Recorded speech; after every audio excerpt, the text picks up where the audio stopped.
Olá, pessoal, bem-vindos novamente ao canal Paixão Analítico.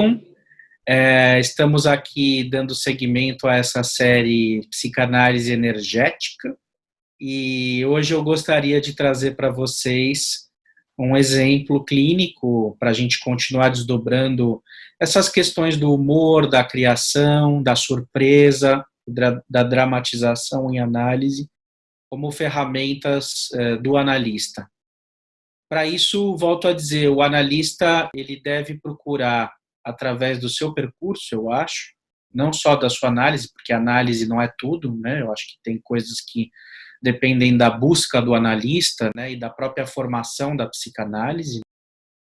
Ele deve procurar resgatar a sua criança interior. Aquela criança que tinha aquele humor livre, desimpedido, alegre, sabe, anterior à constituição do superego. Aquele humor que não estava preocupado com a moralidade, com os costumes, com a bela ordem.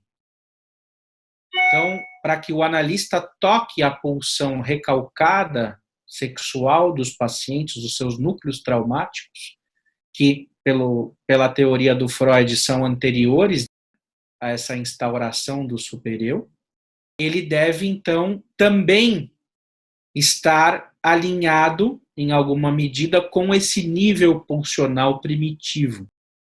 Por isso que muitas intervenções que a gente pode trazer aqui como exemplos, elas podem soar bizarras, elas podem soar imorais, porque de fato são. A análise não é uma experiência moral, pelo contrário.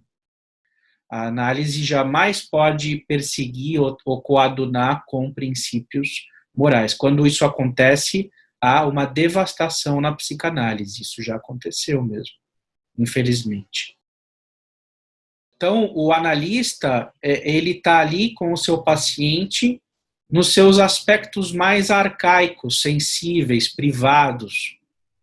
Por isso que eu peço a colaboração e o entendimento de vocês. Nem todos que estão nos assistindo são psicanalistas, e mesmo alguns psicanalistas podem, digamos, ver isso com um certo estranhamento, como já chegou até mim em alguns momentos. Então eu quero deixar claro isso, né, que todas essas situações que eu trago são vinhetas clínicas construídas sob transferência.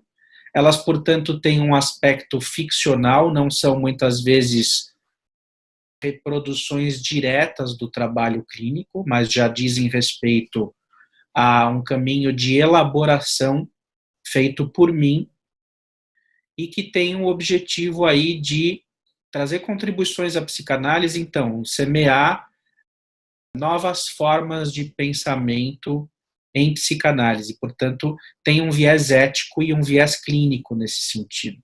Por isso, a importância de eu estar vinculando elas para vocês. Então, esse exemplo chama-se o Cântico dos Cânticos. Preâmbulo. Uma paciente homossexual diz que se sente muito sufocada no coral da igreja. Alega que há muitas regras e exigências, além de uma implícita homofobia do grupo, sendo que por essas razões que ela tem perdido parte do prazer em cantar. Aí eu digo que seja um coral e não um curral. E aí ambos riem bastante. Aqui tem uma importância do analista, quando produz o riso no paciente, o analista ri também. Porque se o analista produz o riso e não ri, ou o paciente ri de alguma coisa e o analista não ri, o desdobramento energético dessa situação ele vai ser muito pobre. É como se o analista, na sua seriedade, tirasse toda a graça da situação. Então, eu já falei, acho que para vocês, que eu tinha um analista que dizia que os analistas não deveriam rir com os pacientes, porque o riso remetia ao gozo. Depende do gozo, evidentemente. Então, aqui, Se trata do analista poder provocar riso e rir com os pacientes. Para quê? Para ele potencializar o efeito energético transformador daquele sintoma em libido sublimada, num ato de libertação.